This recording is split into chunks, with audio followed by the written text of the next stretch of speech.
We're live. What's up? What's up? For all you old school people, this is TKA. This is the '80s song, brother. This is my jam, old school. Oh, oh. You wouldn't Okay, know about this stuff, Ryan. you're you're aging yourself live on the internet. You're too young. You're aging yourself live on the internet. That's right. We're live. Here we go.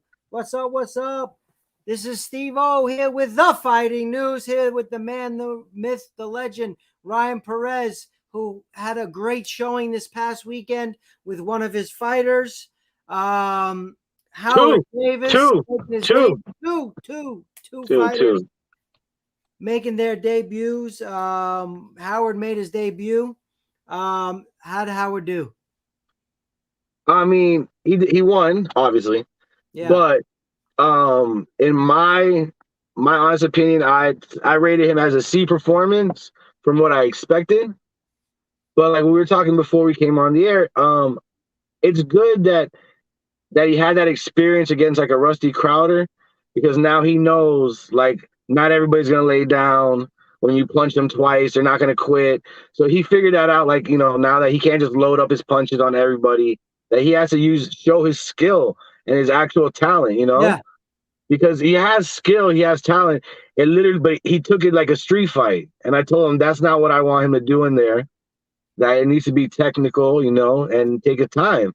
Right. And he was just loading up every punch and not following the game plan. And, he took a few punches, got a few cuts, but the nature of the game, if you're not going to listen to your corner, Yeah. He literally, if you watch the fight back, if he would have maintained, which I know he wasn't tired. He didn't look tired. He threw hard punches every round. So it's not like he got tired or gassed.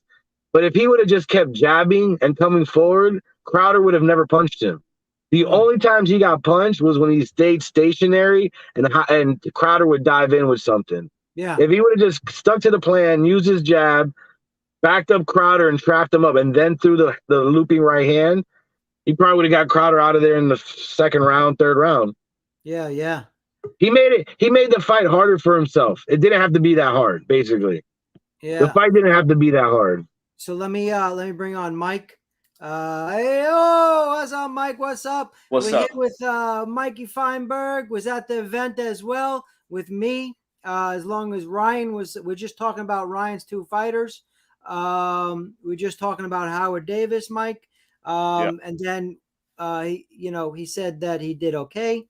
He won the fight, but he wasn't 100% satisfied with his performance, and they have stuff to work on. And then he was saying his other fighter, Danielle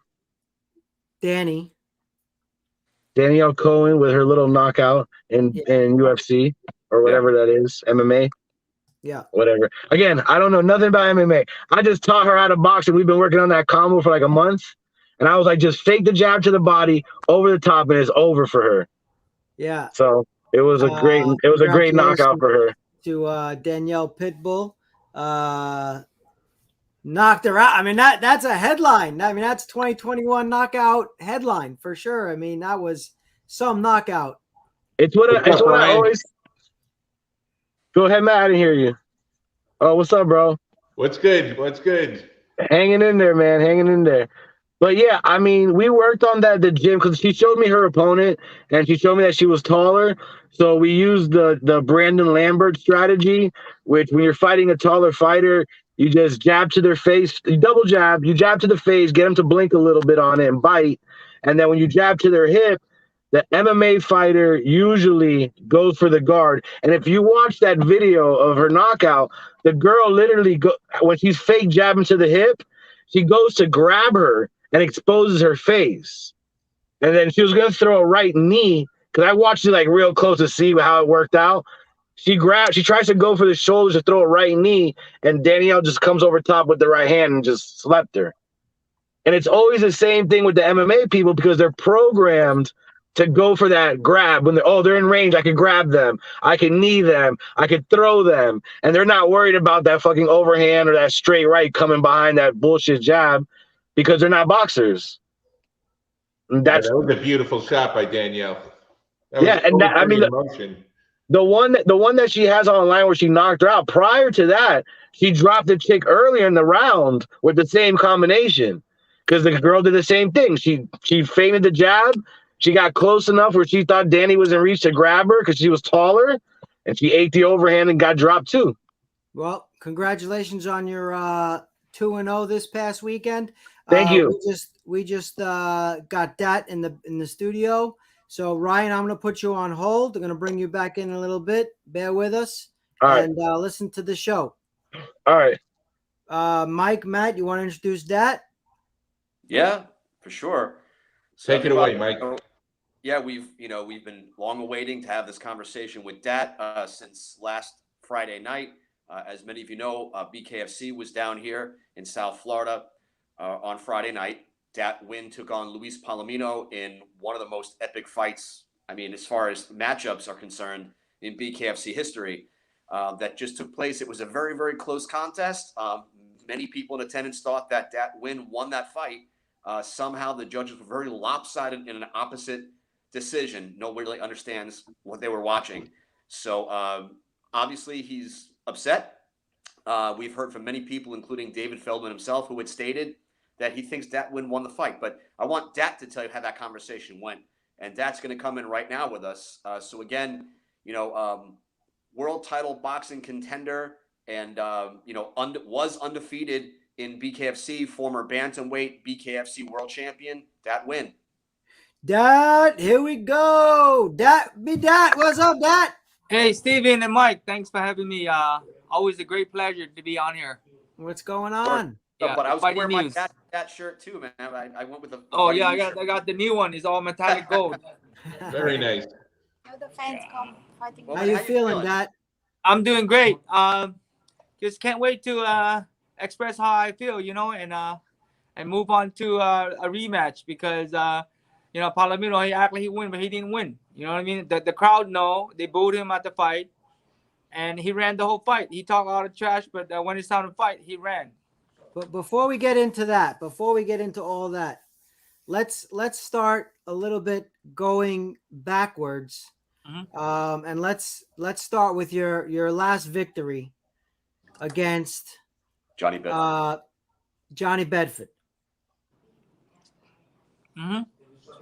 So Johnny had the belt, Right. and you beat him. Clearly, you won the belt. What belt was that you won? I won both belts. One is the Police Gazette, and then the Bare Knuckle FC belt. So I was the Police Gazette belt is the oldest sanctioning belt in the United States of America, sanctioned 1881. That's before any belts that was ever made in America. So that's the first historical belt for bare knuckle boxing. Right. And So does that won get you a belt. place in the Hall of Fame there, Dat? Does that get you a nomination to the Bare Knuckle Hall of Fame up in New York? Yes. I think Mr. Scarbird, he's the sanctioning body. He said that I'll be inducted into the next year's for being the first non-European Asian descendant to win such a prestigious belt. So Right. I'll be in the Hall of Fame. And like I said, I was going to fight Palomino for the 155-pound belt, and that would have made it in the history ever. There has never been a champion that moved up 2 weight classes to beat another champion. And I thought I won that. So I was going to be able to get, that belt. And that's something I was going to jump in and say just before you said that, as Steve said, we're going to go back a little bit, is the fact that, historically, we're going to talk boxing here because obviously we're all boxing guys. Historically, you think about, the great fights that have happened, even in the last few years in boxing, where guys have tried to step up 2 to even 3 weight classes, and it has not gone their way. We're talking about Amir Khan stepped up and fought Canelo Alvarez. I can still feel that punch from watching that fight, if you guys remember that one. Mikey Garcia was undefeated, stepped up and fought Errol Spence, a couple of weight classes. Didn't work out. He did everything right, but he was just too big. Even when Cotto fought Canelo, he did everything right in that fight. Canelo was just too big. Kell Brook broke an orbital bone when he fought Triple G. I can go on and on about fights like that. Historically, guys stepping up just haven't been able to pull it together. It's just a lot of weight. I know as far as boxing is concerned, you hadn't fought past 130. You Right. came BKFC, you fought as high as 135, obviously beating Johnny Bedford for that belt. What BKFC calls bantamweight, and in the real world in boxing we call, lightweight. But you went from 135 to 155, so 25 pounds heavier than you ever fought in boxing, 20 pounds ever that you'd ever fought. And you had a tough test in front of you with a bigger guy. He had a reach on you, he had a height on you, he had the weight on you. Even when you weighed in, I think you were around 151, right? He was still about 4 pounds heavier. Right. And I'm sure on fight night, he probably added another 15 on top. He probably 175 by then. I was actually below 150 by fight night because like I said, I was light. I was actually in the sauna. Yeah. I felt heavy. I felt bloated. So I at 6 o'clock, we fought at 11, and I think I made a mistake by going to the sauna and went in there for 15 minutes to break a sweat. So it was a workout itself.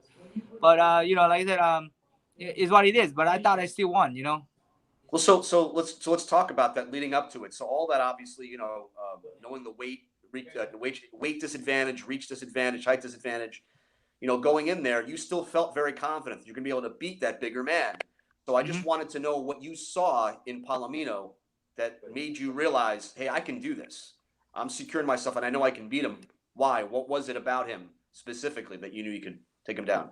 Bare knuckle boxing is totally different from glove boxing. I said, like, glove boxing, I my Mexican style defense would have just walked him down. Without gloves, your defense is very tiny. You have to use your range and your footwork, and you can't. It's harder to walk. You have to keep constant movement to walk your opponent down and force your opponent first. And as you can see, Palomino, he don't want to be first because anytime he let his hand go, I was gonna clip him.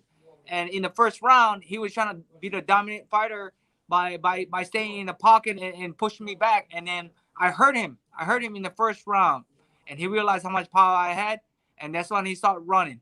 Like I said, I predicted this fight before it happened. I said that he will run once he felt my power, and that's what he did. He's not a champion doesn't run. Especially from a smaller guy, and that's not a real champion. You know what I mean? He talk all that trash, etc. And he sincerely is like talk like he's the pound for pound great, but a fighter don't run. That's not a real fighters. Right. So he was let's see, 3, 4, 5. He was what, 4-0, I think it was, in BKFC. Yeah, he was 4-0. Okay, and then obviously, and so even talking about stepping up and fighting a bigger guy, not only was he a bigger guy at 155, but he was also the guy who took everybody out at 155. Right. It was a great fighter. I know he had a great fight against Jim Allers, who I have a lot of respect for him as a fighter as well. And 4-0 in BKFC. So it's not only that you stepped up to fight a guy heavier, you stepped up to fight the champ, at that level. And I got to tell you, so watching the fight, I know I didn't have the opportunity to watch it back again, but I know that Matt said that he did after I shared with him what I thought of the score. And 3 times. Immediately, I sent you a text after the fight was over about what I had just seen right there live that night. And I got to tell you, I saw you win the first 3 rounds. Mm-hmm. I'm not going to say it was completely decisively, but that's what I saw. Rounds 4 and 5, you guys both had moments. I think, he just landed a little bit more than you did in rounds 4 and 5. When it was all said and done, and we saw the statistics on the fight, you had thrown, I think 36 more punches, and you had landed 1 more punch. So statistically, you guys were pretty well even. So even if people were taking that, and that broke down to each round, I have no idea how the judges got to where they were. I mean, one of the judges had it all 5 rounds for Palomino, and I don't know what they were looking at. I tell you, at the end of the day, it comes down to the betting odds that the people behind the scene, they probably got the judges in their pocket because I had some inside knowledge that there was some big money placed on me at the last day of the fight. So I think maybe that's why it changed. It played against my favor because that was $2 $500,000 bet placed on me. So at the last minute. Maybe the judges had the memo not to score for me. I mean, it's obviously there's no way it could be final. Like I said, I thought I was winning those rounds, but I knew something was wrong, you know, because the way that he was fighting, he had, like I said, he knew he was gonna win by running without hitting me. I'm like, what is that? That's not a champion's attitude, you know. And so I wanted to knock him out by forcing the fight. And you know how it is. It's harder to force the fight than being a runner. I mean, if I wanted to avoid punch, as you can see, when I was dropping my hand, trying to entice him to come towards me, he couldn't touch me. You know, I could just do that all night, but then the crowd would boo, you know, and make the fight boring. I was forcing the fight. You know, David Feldman always want a good fight. And I'm trying to make the fight here against a bigger man. And, you know, for him to you know, run and have no heart like that and claim himself as a champion, I mean, that's embarrassing for the company at the end of the day. And the crowds know it. That's why. Yeah. So that, let me ask you something. So in the contract, the rule set in the contract, what did it say about the fight, the rules in your contract? Well, like to tell you the truth, I signed a 3-fight contract and I didn't even get a contract for the fight. Like I tell him, look, I just want to fight Palomino. So so David said, okay, we got your fight. So leading up to the day of the fight, I never had a contract. You know what I mean? I had a 3-fight contract, and you know, whatever was written already written. You know what I mean? We have a bout sheet agreement through the commission, and that was it. But through my knowledge, like I said, I told David, look, I signed a 3-fight contract with him.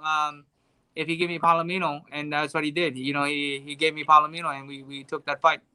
And was there any rules about how they're going to score the fight in that contract? That was my question. That was my question, because Matt, you said you watched the fight 3 times. How did you judge the fight? Did you judge it as a boxing match? Because that's the thing. If you look at the rule sets on the contract, because I look at Jared's contract, Howard's contract, they say on the rule sets they're scoring the fight based on who the aggressor is, who's coming forward, who's throwing more punches, and who landed the more significant punch. Maybe Palomino landed some big shots on that, like the uppercut that he landed. But like Dad said, in the first round, he definitely stumbled him. So if you're looking at those factors on scoring the fight, that did win the fight because he came forward, he was the aggressor, and he threw more punches. Where maybe his punches didn't damage his face or whatever, but he threw more punches. So the objective is to come forward, be the aggressor, and throw more punches. He check marked all of those aspects in that fight. And I'm not being biased in any way, but I just think that, you know, if I'm going to train my fighter to win in bare knuckle, I'm going to follow the rules that they place in front of us. Now, you can't tell me you lose the fight to a guy who's backing up, not throwing more punches, and is just being the counter puncher the whole fight, in and out, in and out. That wasn't the rule set of bare knuckle when I was introduced to it. The rule set was whoever came forward, who threw the more punches and was aggressive, won the fight.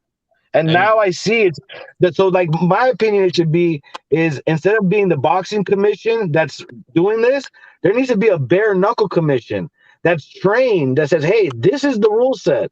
This is how we're scoring it. There's no, oh, yeah, that guy's a slick boxer. No, it's not that. Oh, that guy moved a lot. No, that guy did the Floyd Mayweather shoulder roll. That's not what they're scoring this on. Because, like, from the beginning of time, Matt, you know, and Steve, you know, I brought Jared into the sport because he was an aggressive bare-knuckle fighter. I'm sorry, aggressive boxer. And I knew that in boxing, he would eventually meet a guy who was a slick counterpuncher, and we would lose a stupid fight based on that. So I knew that bare-knuckle was a good lane for him on that aspect alone. But now you're judging fights as like a boxing match when it's not boxing, it's bare-knuckle. Right. So that's where I see the discrepancy in his fight. If you're judging it the way you're supposed to, what the rules set say, that won that fight. Yeah. But you can't say that he didn't win one round. I mean, like that's like you know, the fix is in. Really I mean, because what specifically are the rules, and we got to pull that up, and we should share that definitely with the. It's on every contract. It's on every. I have the contract. I have no problem sharing that. It's on the contract. Ryan, let me cut you off for a second. I'm sorry. Is in the contract, is there anything about getting some kind of bonus or anything for staying in the center of the ring? Because I remember that from the early bare knuckle fights. No. Do you remember that, Dad? You know, David, you know, before when, you know, like last year, you know, usually before a fight, he would get all the fighters together and he would say, look, I want you guys to put on a fight. I want you guys to stay and you know, entertain the fan. And you look at Palomino. You know what I mean? He was trying to be the dominant fighter, but once he felt my power, you know, his chicken feet, he started kicking in, you know, and that's not a real fighter, you know. And then and all the dirty tactics he did, you know, I got the cut from my face that makes me look bad is from his elbow. I watch it in slow motion like 10 times. And, you know, I mean, who does this? Who comes up and raises their elbow like that? You know what I mean? Because I throw that, and he knows I'm going to do that. So he already practiced those things. And like when I throw a left hook, he goes down, and he jumps up with his head high, trying to hit my face with his head. I mean, that slow motion, you can see all that. That was all intentional. You know what I mean? You have to see it in slow motion to see that because it's so quick. It was split second. You know what I mean? A lot of the punch he throw, it never landed. You know, so maybe the judges need glasses, man. Yeah, Right. you couldn't see it from the camera angle. You couldn't see the elbow land clearly, but your face started bleeding. I definitely saw that there was no punch that landed to cause that cut. You know, but from the angle, I didn't see. I know exactly what he did, but I didn't see the elbow going up. But I really do remember from the first couple of bare knuckle fights, David Feldman say he wants you to. That's why there's the circle in the center of the ring. He said that's where he wants the action to stay. And I believe, I don't know if you remember this, Steve, that he would offer more money if you stayed in the center. And for the first 3 rounds, that you were the guy in the center. All right, you controlled the center of that ring, and you were walking him down like Ryan pointed out before. You know, if the judges keep doing this to me and all the fighters, you know, all the fighters are gonna learn, you know, to run. I mean, I could have made the fight easy. I'm a pretty high level skilled boxer. You know what I mean? If I wanted to avoid punches, I could. I could just box them, force them to come towards me. But you know, like I said, it makes the fans gonna boo, and you know that's how you lose fan. I'm here. Like I said, I come in there to fight, to build a fan base for this company, for Bare Knuckle FC. That's why the fans know every time I come to fight, they want to watch me. Yeah. Well, those of us who, you know, we've known you since your boxing career, Dad, and we know that you always come to fight.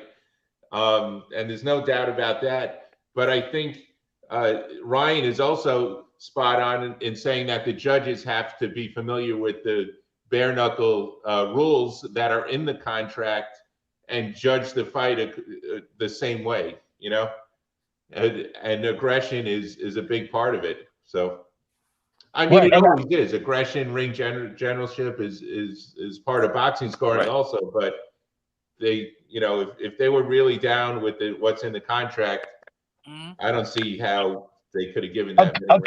If you're a counter puncher in bare knuckle, you have to be like an Elvin Brito type counter puncher, where he's causing damage and not taking damage. Palomino just backed up. Like he didn't engage for a whole. I think it was the 5th round where he didn't throw a punch for a whole minute and a half. You know, he said the last. It was one of the rounds. The blood was coming out of my eye from the cut. So, you know, he you know, if you watch, he came in, he missed all those punches, and then he pushes me as a bigger man, and it looked like he was winning the exchanges there, but he didn't let shit. I was stunning him with that. He almost freaking got dropped there. You know what I mean? Like I said, that's not a, like I said, he waited till the last second of a 10-minute fight to stop fighting and act like you're tough. Come on.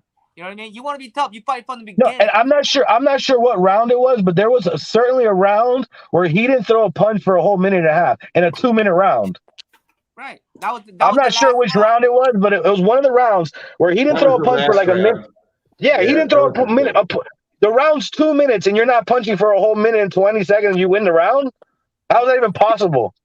So that's what ties back in to Ryan, what you and Matt were both just saying. And Steve, what I shared with you before we came on here was that I said to you, Dat threw 36 more punches than Lewis threw. And you said, well, so what? They're just whiffs, right? Who cares? No, the difference is the fact that if he's throwing those punches, he's showing that he's the aggressor. Obviously, he's there to throw punches. He's not backing up. I'm forcing the fight. You know, You're forcing the fight. Yeah. If nothing's landing, if nobody's landing anything, but he's throwing more punches, then he wins the round. He wins the round. He wins the round.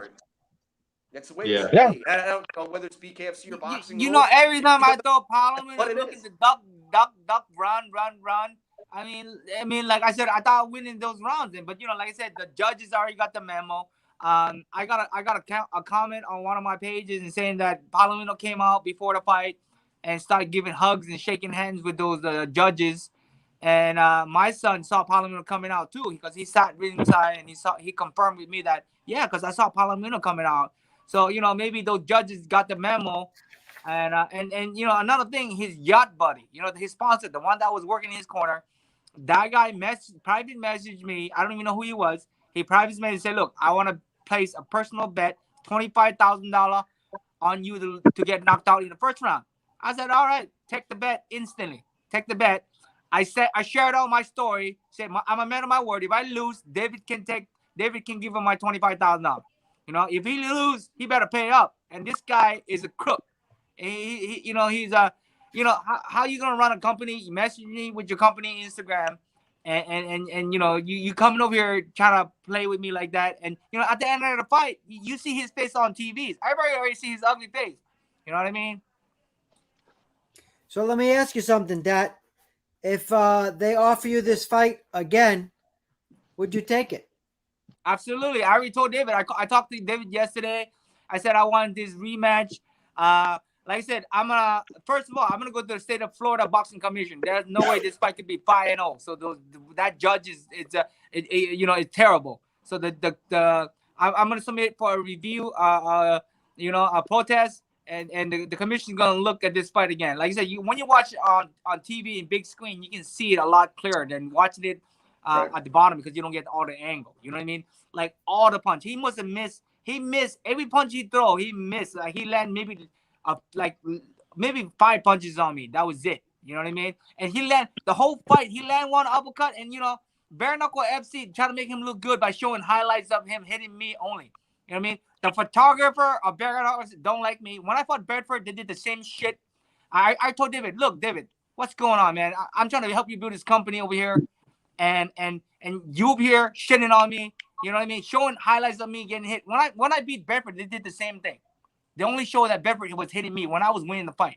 You know what I mean? They never even promote me. Like I said, I'm not gonna even burn the bridges. But I told David, look, I'm over here. I'm putting my heart and soul into this company, to build the fan base. So please be fair and promote me as well. Don't promote one-sided. Yeah. Right. And I just want to, jump in and share with the fans. If you haven't watched the fight, you got to go to BKFC TV and watch the fight. It's definitely worth seeing. It's the conversation we're having. You'll understand a lot more of what we're talking about. But I just want to point out, even before you do, the scores. Let's just talk about the scores again for a second. So 3 judges all had it for Palomino. One had it 5 rounds to none, 50-45. One had it 4 rounds to 1, 49-46. The other had it 3 rounds to 2, 48-47. You could almost say that that's close to fair on that last score, because it was close to that. I think You could say 3-2. Listen, you could say 3-2 if it was a boxing match. You can't say 3-2 if it was a bare knuckle fight, because he didn't do nothing to win those rounds. Right. He landed one good uppercut in one round. He landed a few good punches. He never threw a combo that was effective. And if that's what we're basing it on, that a guy ran around the ring for 5 rounds, like, he never came forward. And if you're the bigger dude and the champion, like he says, you got to show that you're the champ. You can't back up for 5 rounds and win against a smaller guy. Like, if you told me the guy was bigger, he was stronger, and that was your strategy, fantastic. But you're fighting a little guy that you're supposed to knock out because I'm going to knock him out in 1 round and all this bullshit, and you don't do it, and then you back up for 5 rounds in a sport that's based of knocking people out, and you're running, you should lose the fight. Palomino is a clown. You know what I mean? Like I said, I'm a man of my word. I said what I was gonna do. I was gonna stand there and trade with him, go to toe to toe. Once he felt my power, he would run. He's not an honorable person, man. And I dislike him for that. You know what I mean? If you're gonna talk all that trash and say you're gonna knock me out, you're gonna do this, you do that, you do it as a man of word. You know what I mean? Otherwise, don't even say. You know what I mean? And he showed me some respect. At the end of the fight, he wants to be all tough and doing this and that. You know what I mean? Come on, And then at the press conference, he talked so much trash at the press conference, and then before that, leading up to this fight. You know what I mean? And he never performed. The fans know it. So you knock your teeth out. I know did you when watch? the fight was over, Dad, when the fight was over, that I know you went to him like sportsmanship. You went up to him to just, shake his hand, give a quick hug, and he backed up and he didn't want to touch you. Nah, like I went up there and I was like, I was gonna, I said, look, I mean, this is a great fight. You know what I mean? Because at the end, he, like I said, I wanted to show some sportsmanship, and he pushed me and he said, why grab you short? He did so much dirty thing in that fight that now that I reviewed the tape, I can see all that. At the moment when he pushed me against the rope, the last 10 seconds of the fight, he was pushing my head down. If you push my head down, what do you want to do? Push me to the floor? What I do? I resist, right? I resist. What do? I got to grab onto something. So, if somebody trying to push my head down, I'm going to go for a double leg takedown. You know what I mean? Next time I should hit him in the balls because obviously the referee don't care what you do to him. This is dirty fighting. Next time I'm going to throw elbows at him if he wants. I'll throw headbutts. The referee won't even care. As you can see, he pushed me in the first round and I showed my hand to the ref. I was like, what's going on over here? He's like, oh, nothing. Come on, fight. You know what I mean? So, like I said, I'm going to start. If Bare Knuckle FC is going to continue to go at this rate, I'm going to start incorporate some dirty stuff. You know what I mean? I've never been a dirty fighter, but those fighters have been doing a lot of dirty things to me. You know what I mean? Johnny Bedford strangled you. Johnny Bedford literally strangled him in his fight. Because I've been watching that fight over and over because Jared's going to fight him soon. Johnny Bedford strangled him. He pushed his forehead into his face. Like, he did a lot of fucked up shit. And when Dad retaliated, then Dad got corrected by the ref. But they never said shit to the MMA guy who used his head, who pushed him against the cage, choked him with a guillotine. Like, he had him in a headlock at one point and choking him, squeezing. Like, I understand if you get locked up in a fight like that, but you could see Johnny Bedford literally squeezing his neck during the fight. So, it's true. Like, how is that fair? And then, we throw a low blow, like a boxing low blow, and they're like, oh, 5 seconds, give him 5 minutes to recover. Like, what the fuck? You should make it a hard warning to the fighter and take a point away from that, so it lets the other fighter know that they can't be doing that kind of stuff. You know what I mean? At the end, it's gonna ruin this sports. And like I said, oh yeah, I'm gonna throw a left hook and I miss and hit you with my elbow. Okay, no problem. All right, the ref is go, keep going. All right, maybe I have to incorporate some of that stuff. You know what I mean? Some dirty shit like that. And other than like I said, I played by the rule, and I always get screwed up by the fighter who's dirty. You know what I mean? I fought. You already know Bedford and Palomino is two dirtiest fighters, and they already call themselves the GOAT. You know what I mean? Like, they just so arrogant and beyond the point. You know what I mean? And I'm here 20 pounds lighter than him, and trying to make this guy shut up. Well, what did you do? What did you do, Dad, to try to gain a lot of weight? Eat a lot. Like I said, I've been eating meals after meals, and at the last day, my fight day, I jumped on the scale. I was 151. Like, I had to eat before I come to the scale, and he said I wanted to be above 150, but I felt a little because I carry all this extra weight. I never been over. By fight time, I should be at like 145. You know what I mean? That's my walking weight, and that should be my peak optimum. But I'm carrying all that extra weight on my feet, and I feel a little heavy on my leg. You know what I mean? Like, when I go running, I'm like, man, this is heavy. My legs got to get used to all this weight I'm carrying. And so like I said, I'm gonna keep training, and like this fight, the whole time Palomino knew that he was gonna fight me, but he did not sign a contract. He was training in silent. David Feldman never sent me the contract, never sent me the confirmation until 4 weeks before the fight. Said, look, Palomino's fight is on. The whole time he's like, look, we're gonna see if he's gonna sign a contract, etc. So I keep texting David and say, we're gonna get this fight. He said just like I said, because all of his brother, fans, family, whatever, they private messaged me and said, Palomino's not gonna fight you. He's got COVID. He's not fighting the rest of this year. I'm like, bullshit. You know what I mean? Why are you messaging me? You know what I mean?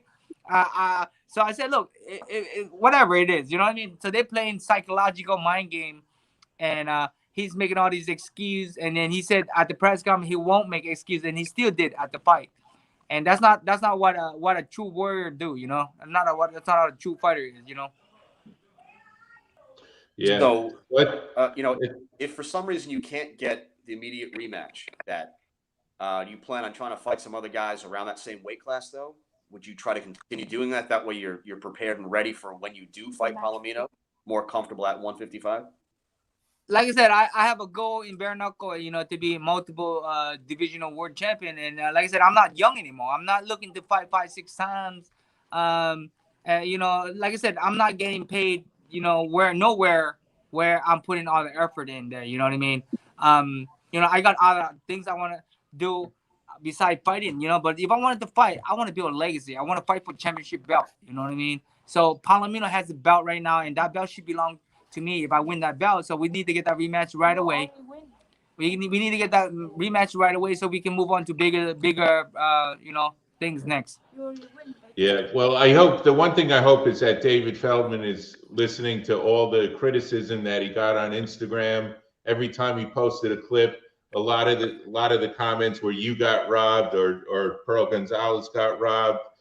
And I hope he's listening to that criticism, because if they're going to get a reputation of having judges that are not judging fights properly, they're going to lose fans. And there were people on there that say, I'm not watching this shit anymore. And they're at a crossroads now, I feel, after this last show, because they were going up and up and up. And I've never seen as much negativity towards him as after this weekend. But that's not something you got to understand too. I mean, I'm not, like, again, I'm on both sides of the fence, but you have to understand something too. Their job is to promote the show, which they're not doing a good job promoting fighters, period. But they're not in control of judging. That's the Commission of Florida. That's the Commission of Georgia, the Commission of Texas. So if the promotion, it looks like, oh, you know, bare knuckles horrible at judging fights, and the fact is, they're not the ones judging the fight. They're just promoting the fight. And they're just the people hosting the event. Whatever state they're in is the commission that evolves with the shitty judging. It's not bare knuckle. So people have to understand that the promotion has nothing to do with the judging. Right. So that's one thing that I always hear people say, oh, bare knuckle has bad judging, but it's not their fault if the commission from that state has bad judging. I've never seen a Florida boxing match that would give a fight like that's, you know, all to one guy judge in Florida. You see it in the bigger fights with the bigger names. You know, in general, I think the Florida judges are fairer than they are in Nevada or New York, or, you know. I tell you why, because I'm Asian and a lot of people bet money when I fight. So that's the reason why those judges got bought out and was crooked. I told you, I'm not gonna say who, but there was $1 million bet on me at the day of the fight for me to win, and obviously somebody got the memo to make sure that do not score for me, so that way they can win that $1 million payday. But you know what I mean? I mean, throughout Asia people always bet on sports, and for me, every time I fight, I'm you know, David knows that, you know, I'm bringing a fan, I'm bringing a lot of interest towards that, and they want to see me. They want to see me succeed, but obviously, you know, I didn't get the nod because, you know, the point was never on my side. You know. How's your eyes looking, that? Yeah. It's good. Like I said, my cut healed up pretty good right there. You know, you know what? I took the stitch it out myself. You got black eyes? You got black eyes? From the headbutt. No, my eyes a little bit dark, but that was it from the headbutt. But everything is good. I mean, it's not swollen. Just a little dark. That's it. You know, How's your fists? How's your fists? My fist still hurts. I mean, so that means I must have hit him really good for it to hurt, right? Yeah. My right hand. This is where my power comes from. Yeah. And I think I tagged him pretty well. I thought I broke that knuckle there, but it was really bruised. I've been icing it these past couple days, but it still hurt. So I mean, look at Palomino. He threw maybe, you know, 30, 40 punches the whole fight. He landed maybe 5 punches, 6 punches on me. You know what I mean? Because I know when it hits me. You know what I mean?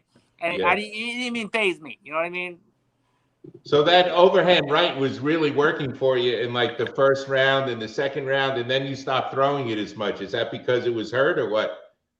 Yeah, I mean, I was landing it. You know, like I said, I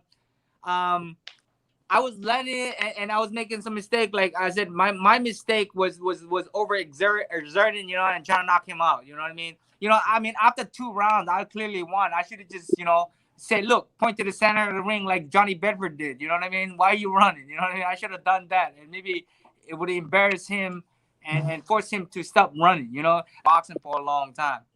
And when an opponent don't want to engage and they're just looking to run and trying to hit you with one punch and then run, that's not an honorable fighter. You know what I mean? I mean, if you're gonna speak trash and talk, I mean, I understand if you're fighting to survive. You know, the way that he was fighting to survive. He wasn't fighting to win, and he expected to be a champion.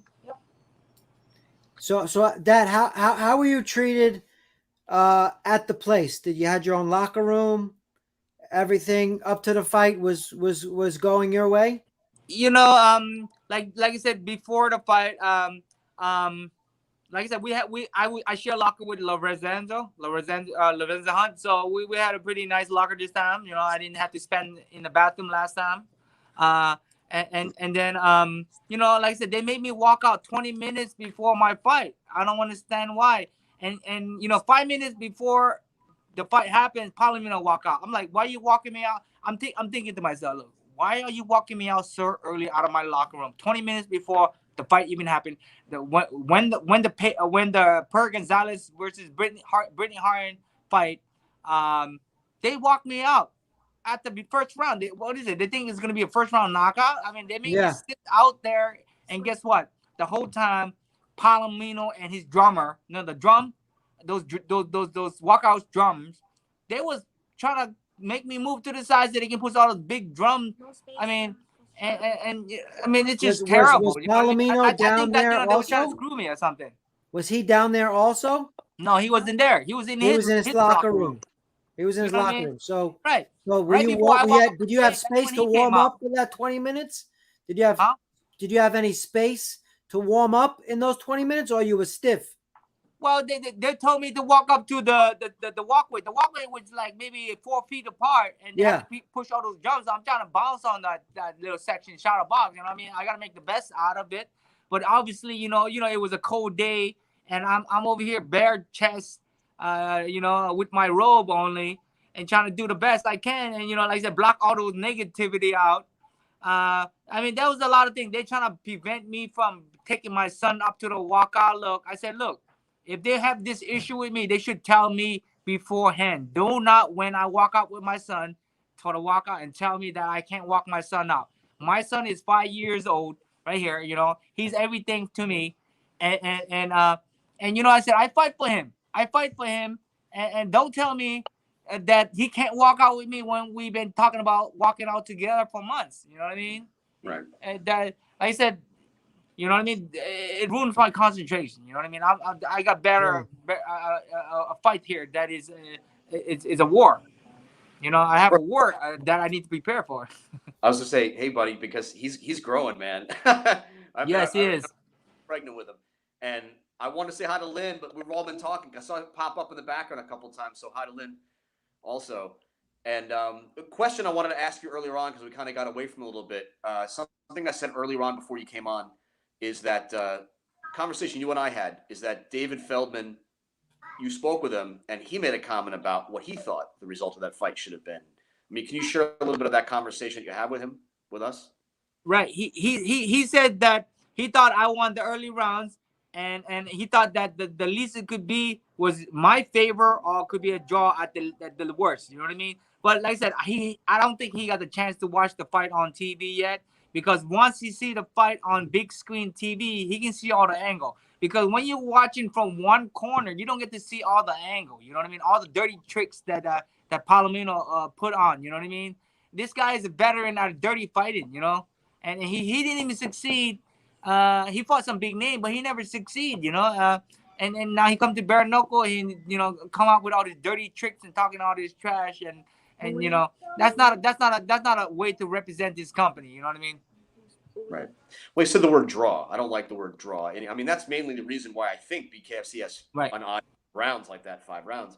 The only way it could have been a draw really is somebody got dropped. I know earlier on in the night there was a draw. Somebody did get dropped. You know, beyond that, I guess they scored it evenly. But it shouldn't have come down to being a draw. If it's a draw, the betting there's no odds right now. The betting odds is there's no draw that exists. So how do you bet on a draw? You know, when there's no draw that exists in the betting odds. So the house win then if it's a draw. You know what I mean? So That's why the rounds is odds round. Instead of 5, 7, and 9 rounds. You know what I mean? I think I think if the round would have went further, you know what I mean? Like I said, if I had gloves on, it would have been a different fight. Palomino was fighting scared. He fights scared. He trying to land one punch and run punch and run. That's what. Knock him out the first round. I like I said, I heard him, and he, you see he buckled his foot in the first round, and he realized that how much power I got for a little guy, and he started running. A lot of people said I was swinging wildly. No, those are calculated punches. This is not boxing. This is bare knuckle. You know what I mean? So go ahead and throw those straight punch at me, and that's why you're gonna get tagged. You gotta be a little, you gotta play by like a little fluid. You know what I mean? Bare knuckle is totally a different sport. I'm telling you that. Well, you and I. That I mean, Steve and I, right? We came over and sat down at your restaurant for the first time way back when, right? And we shared with you that we had just come from BKFC over in Tampa, and you were interested. We started talking about what it was all about. You hadn't seen the event yet, and one thing I remember telling you is I said it's going to be amazing to see who are the champions of BKFC. It's not going to be so black and white. People are thinking, oh, this guy's an amazing champion boxer. He's going to be a BKFC champion. This person's an amazing MMA fighter.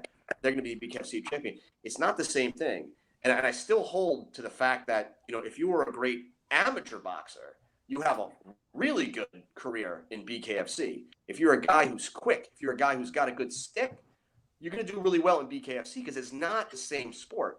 It's a whole different thing. It's a different mentality. And I know that the way you've been successful is because you shared with us that, in the past, I mean, growing up and everything, you had a lot of bare knuckle fights in your life before you went to boxing. So for you, it's very natural. It comes as second nature to you.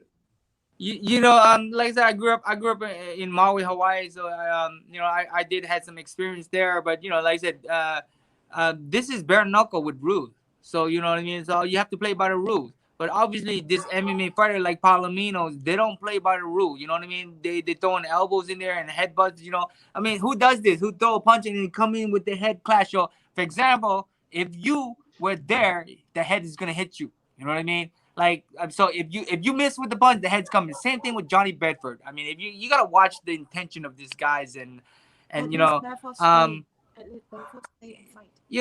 I said, at least Bedford was an honorable guy.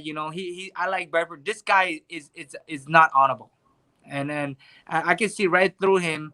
And he always trying to put a fake smile on and act like he's a good guy, but really he's a despicable person. I mean, I got people that actually inbox me and know him personally, and he must have done a lot of bullying down there, bully the little guys, and so a lot of people dislike him down there. I mean, other than his teammates, whoever, you know what I mean? We have Miami sponsor. You know what I mean? I mean, he must have grew up in the kind of neighborhood, and a lot of people must have known him. So they messaged me personally and said that they wish that I beat his ass, for them. So,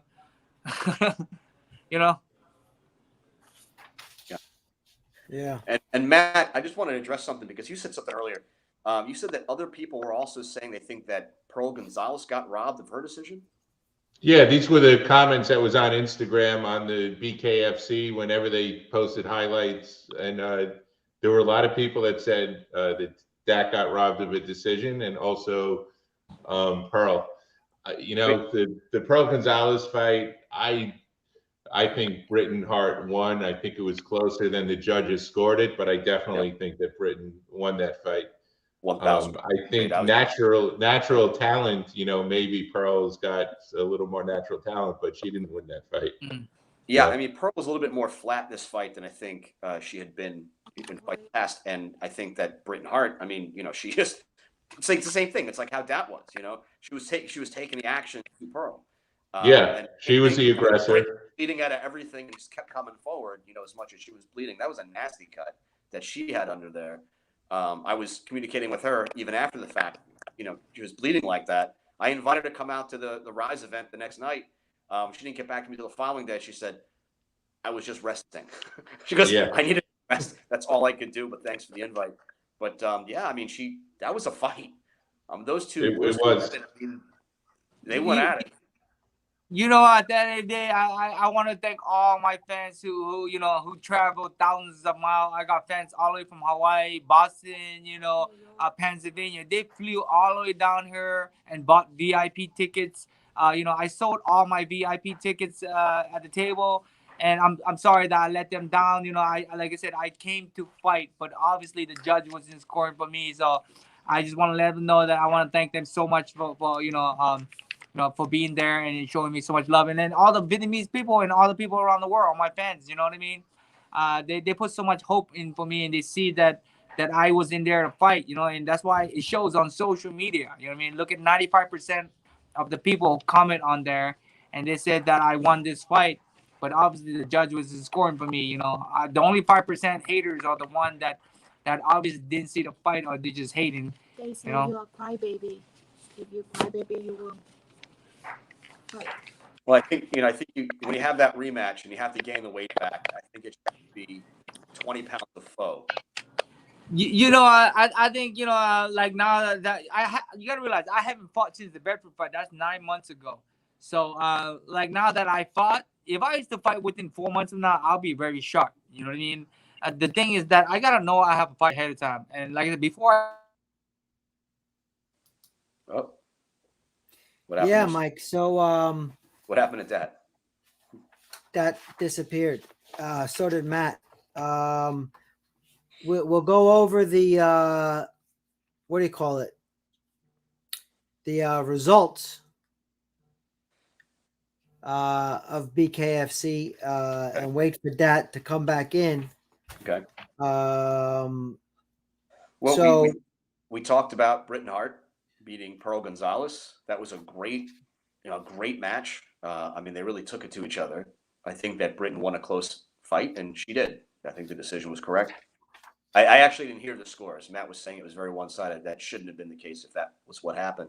But she clearly won the fight. And obviously Matt.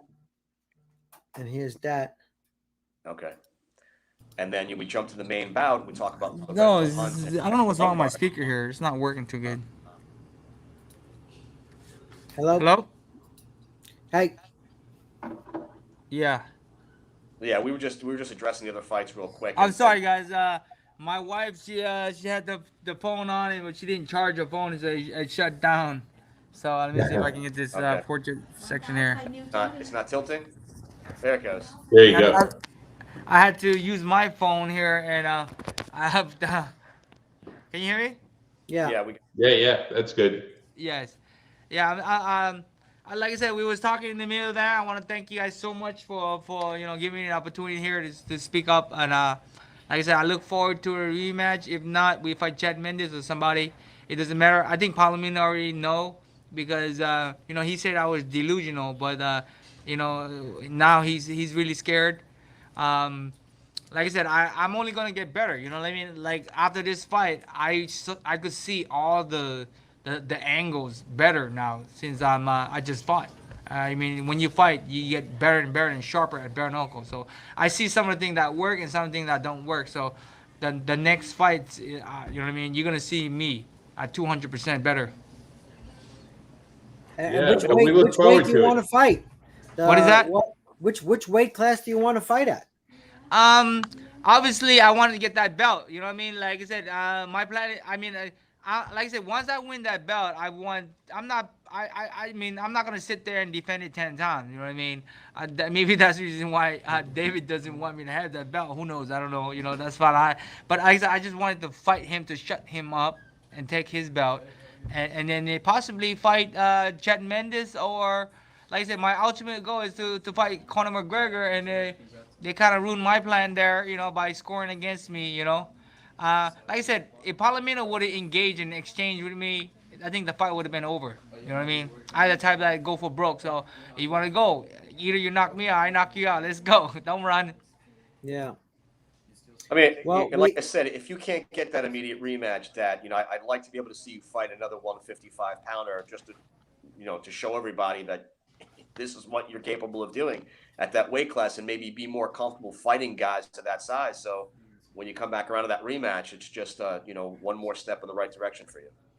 Yeah, I'm sorry, my volume here for some reason on this phone is I can barely hear you. But let me see if I can get back on this phone here. Yeah, like I said, if I win the 155 pound, like I said, David said yes for me to fight Palomino next.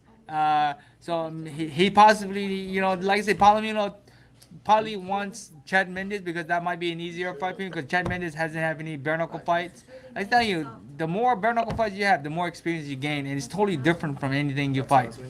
And another thing is they need to bring in some experienced referee. You know what I mean? That knows the rule really well and start to warn the fighter or take points from the fighter, so it let other fighters, that fight behind them or watching it, let them know that they can't be doing this. I mean, if you watch Reggie Burnett, he body slammed somebody. He body slammed what's his name again? The guy Chop Chop. You know what I mean?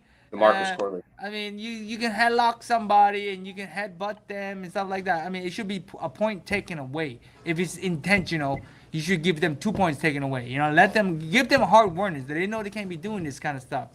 I mean, at the end of the day, this is a bare knuckle fight. You know what I mean? If you're gonna allow that kind of stuff, you're gonna give the bad. You're gonna allow those other fighters to come in and think they can do it. You know what I mean? Because Right. at the end of the day, that's how fighter gets hurt. I mean, you know what I mean? I think the reason why the fight is more competitive this time is the matchmaker got a memo this time. They put it on competitive fights instead of mismatch fights. That's why all the fight went the distance. You see it? Yes. Yeah, Yep. yeah.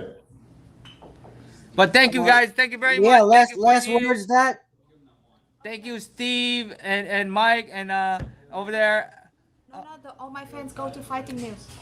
And all my family friends, make sure you guys check out the Fighting News. They are the best one in the state of Florida Nice people, nice for reporting on MMA and boxing and bare knuckle fight news. Nice people, nice and honest. This Saturday, I have a party here at my restaurant. Everybody's welcome to come. Eat I got a lot of food here. Everything is free.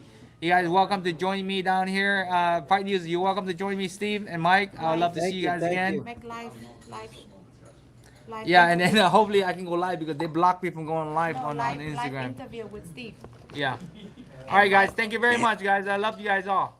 All right, Dad. Thanks. Bye. All right, All right. Dad. Good night, Dad. Take care, brother. Take care, man. Thanks for coming on. And congrats on Okay, a great take care, fight. Rick. Bye. So there you have it. That's perspective. He thought he won the fight. We wanted to go over the other results of the night in case people didn't tune in yet.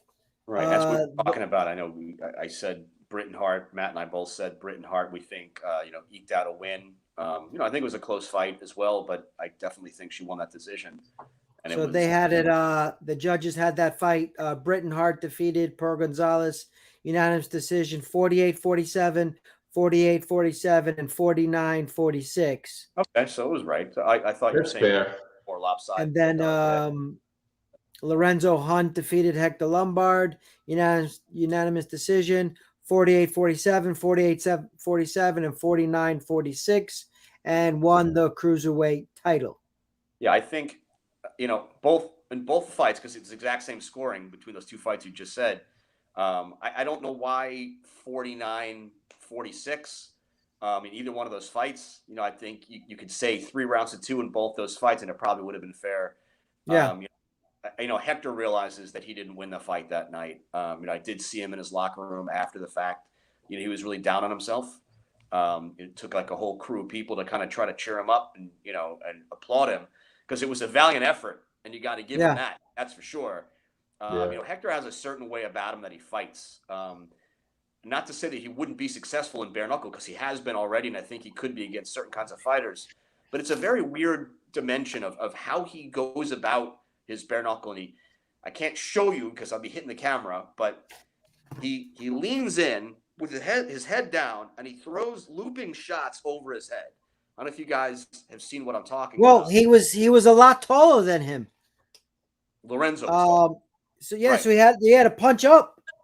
Right. You It know? just it's an odd way for him to go about it because it wasn't working for him. I know that he was trying to look for that shot that would have hurt Lorenzo, and then he could have followed because I know he's capable of a great flurry of shots beyond the fact if he knew he stunned him. But like that, it wasn't working. And maybe if he'd done something different, even in one round, to have taken it out of round, you would have seen it. We would have flipped the scores. It would have been 48-47 in his favor because clearly the couple rounds that he did win, although close, he did win them. I think it was a different strategy. Maybe it could have been more beneficial to him. And hey, that's a great fight to maybe put a rematch on for as well. He does something tactically a little bit different, comes out 3 rounds to 2, and he comes out the winner. Yeah, and then the fourth fight from the main event was the only knockout of the night. True knockout. Gustavano Trillo versus Mike Kyle.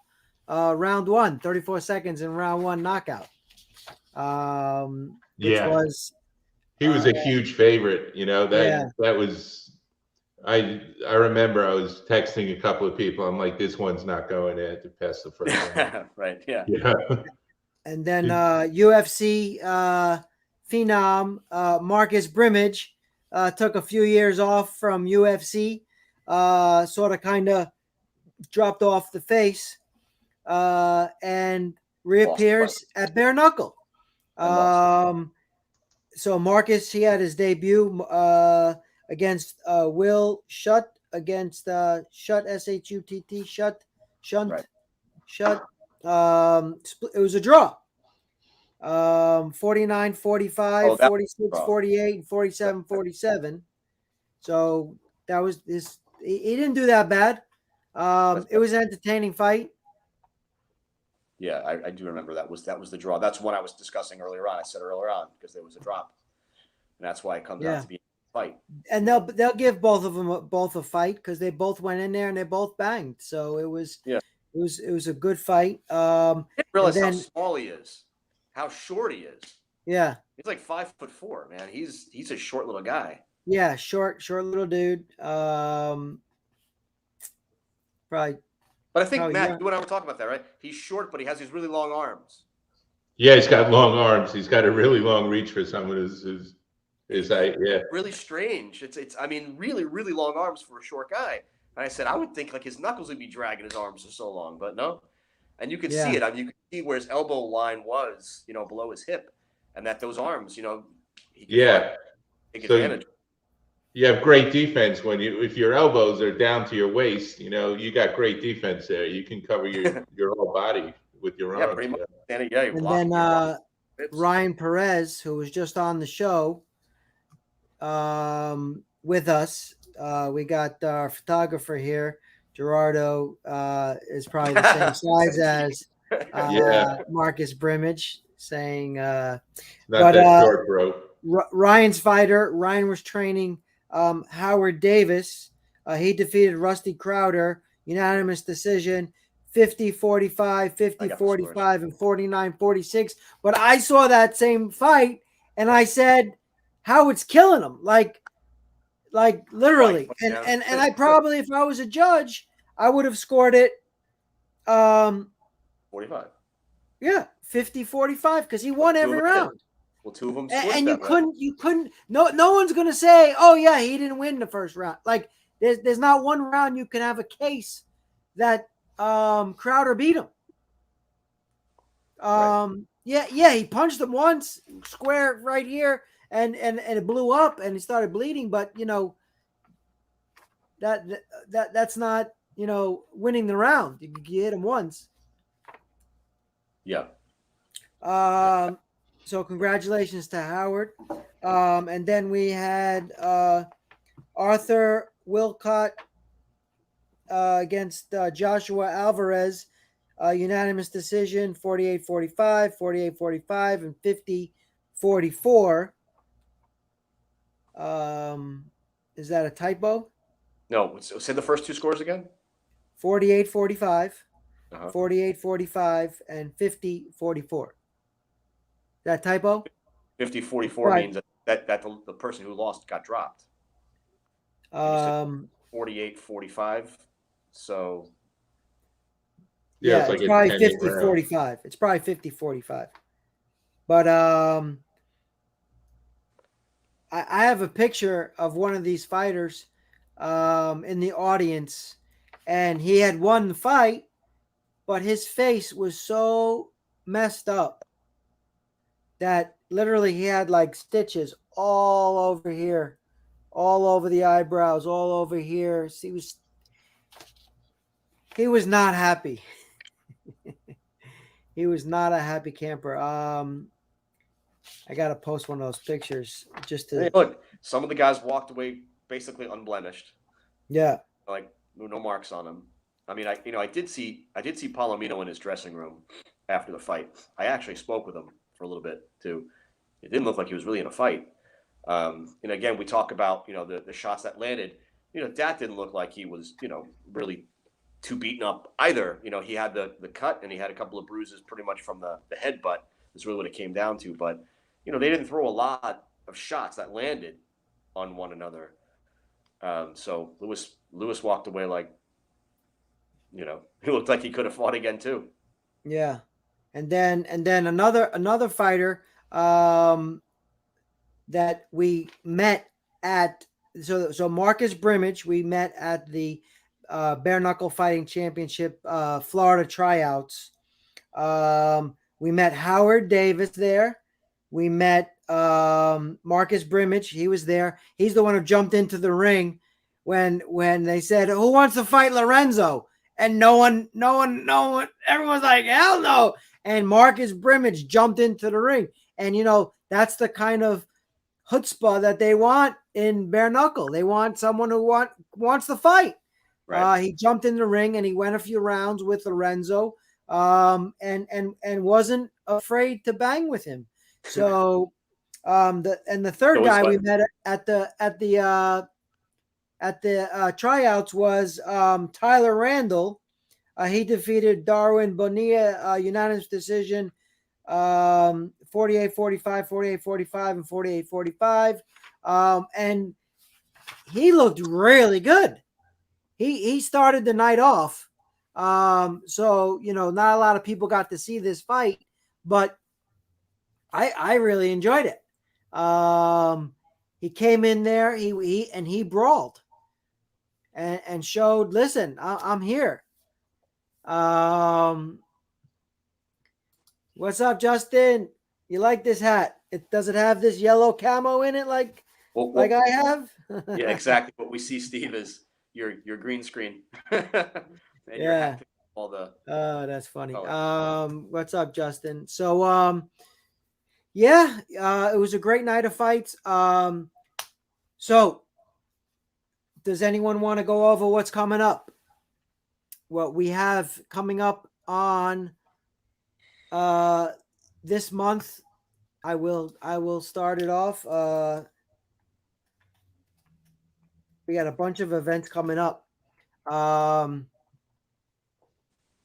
Such as? I can't think of any. I gotta tell you, before you even start listing them, the one thing that sticks in my head that I can't wait, and it's this Saturday. It's not here.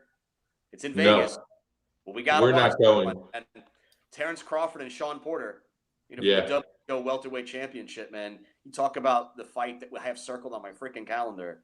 That's the fight of the year right there. Before it even starts, I'm already going to call it out, the fight of the year. I'm waiting for that one.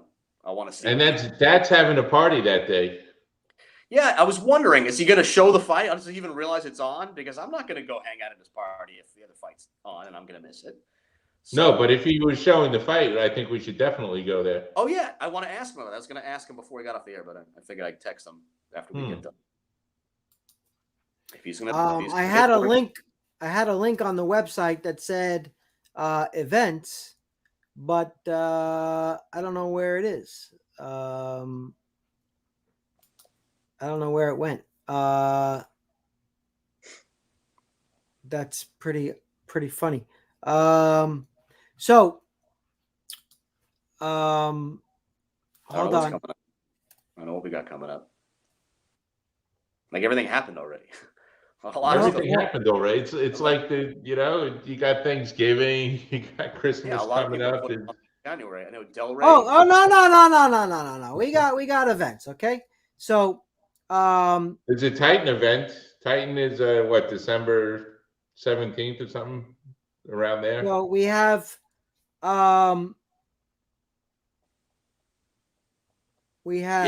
M&R boxing on November 20th on a Saturday night.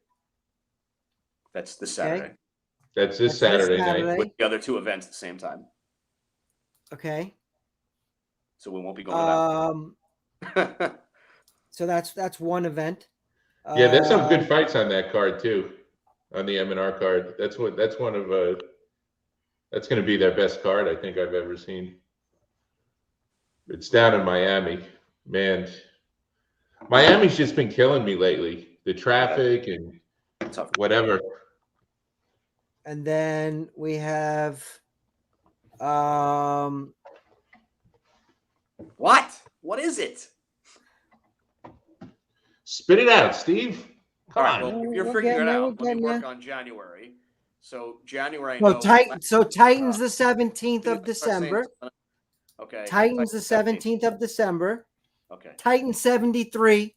I mean, I've been in to like Titan 40.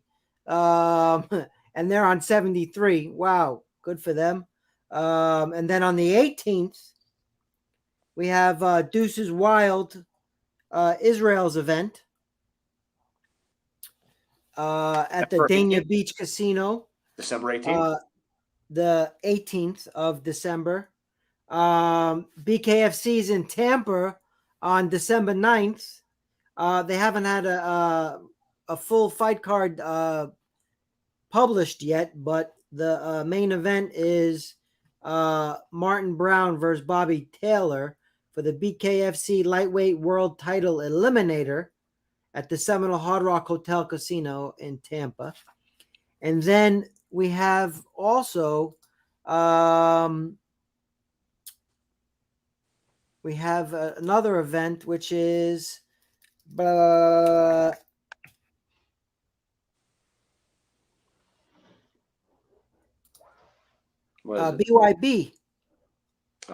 When are they doing it? I think it's BYB 8. December. What do you think, Mike? Is it BYB 8? It Yes, could be. December 17th. Same day as something else you just said. Same day as Titan. Okay. Yes. Where they're doing it? Not doing it James L. Knight Center again, are they? What's that? Which one? BYB. And then Titan is going to be at the Intercontinental again? Yeah. No, but BYB is at James L. Knight Center? That's what I'm asking. That's what they did last time. Is that where they're going to have? Because I don't want to go there.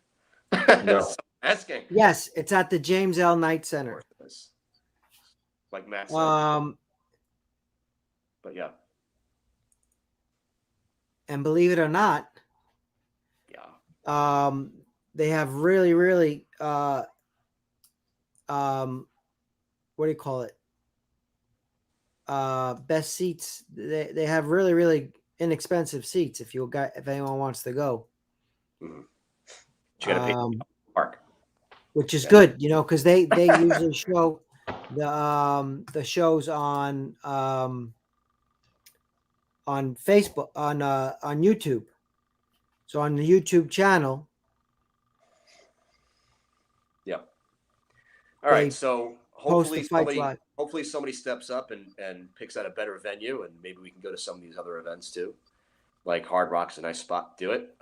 What's his name? You said Israel's going to do an event at Dania Beach Casino. Parking. Yeah, locked. Easy. He's got the contract over there. Parking is very easy there. It's not too far. Yeah, that's easier to get to. There's a lot of good stuff right around there too. If you haven't been there, there's a nice diner right down the street, 24 hours after the event. I mean, you got good stuff. So that's actually a really good spot to have it. Yeah.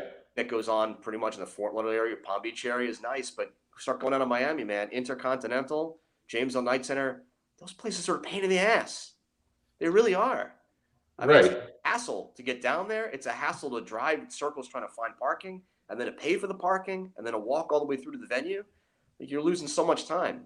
Like, yeah, you got to pay for the parking. Gas is like $1 million a gallon now. the traffic has been horrible the last couple of times. I either going down to Miami or coming back.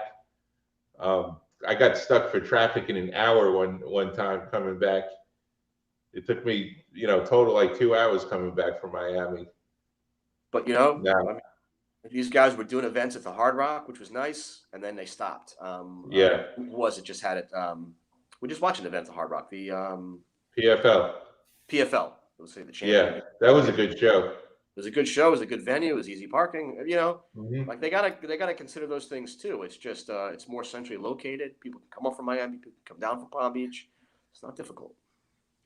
Shout out to a new member of the Fighting News team. His name's Gary Symington. He is writing and covering UFC. Okay. He's going to be the new UFC coverage. He's going to do recaps of the events, and he's going to do articles. And shout out to Gary. Welcome to the team, Gary. He posted an article about PFL. It's on the Fighting News website, and more to come from Gary. Right. So Gary won a trip out to PFL. PFL, he won some kind of lottery or something, or he did. contest. He did, and they really treated him right. They flew him down. They put him up at the hotel. Got a nice suite. Him and his friend. They flew them both down, and they had VIP tickets to the event, and meals were covered and everything. Meals, drinks, the whole 9 yards for a fan experience. And he said he had the best time of his life, and he likes reporting on UFC events, so he's going to be our new UFC guy. Where's he located? Where does he live? He's in Missouri. Okay. So talk about events. So don't quote me on the dates yet, but I'm pretty sure Black Sheep Promotions, Delray Beach Boxing, is doing their next event on January 8th.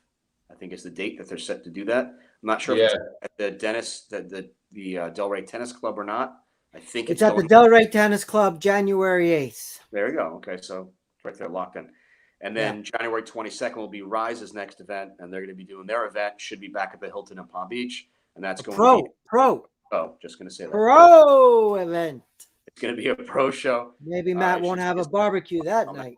So you may see some familiar faces that you've seen fight amateur and pro down here in South Florida, right there on the Rise card. Yeah, that same 22nd, there's also another event. Well, that's not good. Yeah, Signature Punch Boxing. Where's their show? I don't know. Because they go all over the place. Aren't they usually in Orlando? I think they are in Orlando. Yeah. Okay. So it's Signature Punch. But yeah, so I have to update the calendar, which is going to be done, and I'm going to post all those events that's coming up. And everyone tune in to the Fighting News because we're back. And the 29th is XFN. Right? January 29th. And Lisa with the Z is going to be on it, right? Yep. That's January 29th. That's my birthday. And also Columbia Necktie is fighting. Let's go. Jose Cortez. Great couple months we have. Shout out to Jose Cortez. Always repping the Fighting News gear. We love sponsoring that guy. He always shows up to fight for sure. And that's a wrap. We're going to be having some more shows coming up. We're going to talk to a bunch of other people about BKFC and also I think we need to get Palomino on to tell his side of the story. Yeah. Okay. Palomino is one of the reasons why I started with the Fighting News.